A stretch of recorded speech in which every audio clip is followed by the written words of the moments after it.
Hello guys, welcome back to my channel. Today I'm going to teach you how to say this and that in Korean. So let's start.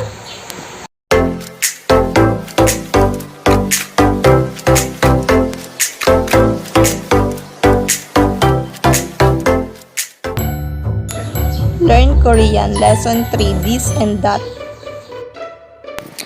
Let's start with some vocabulary words. Ai means child. Namja means man. Yoja means woman.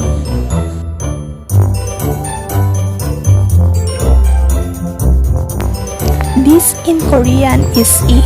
It indicates that the object mentioned is near the speaker.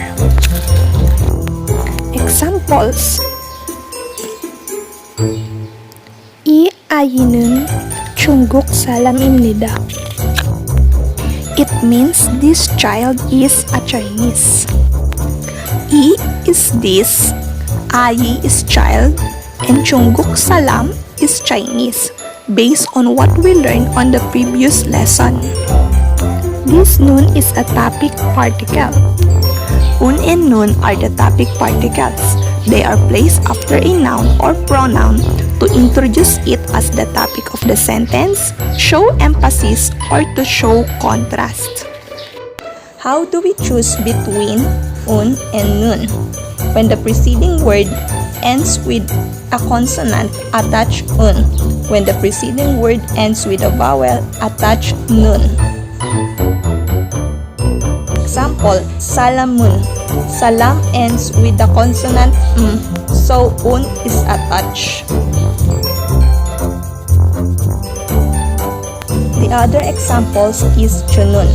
Chunun ends with the vowel o, so nun is attached.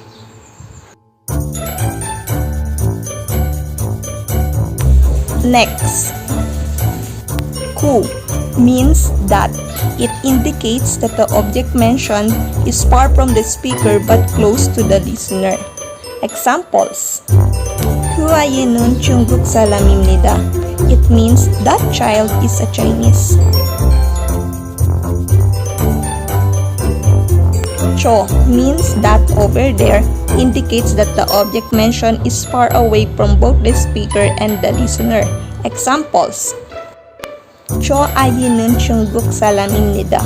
Means that child over there is a Chinese. Just remember, I is this, ku means that, and cho means that over there.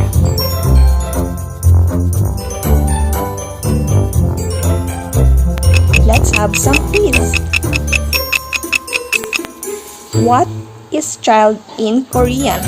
A. Namja, B. Yoja, C. Ai. How about woman? A. Ai, B. Yoja, C. Namja. How about man in Korean? A. Namja, B. Yoja, C. Ai.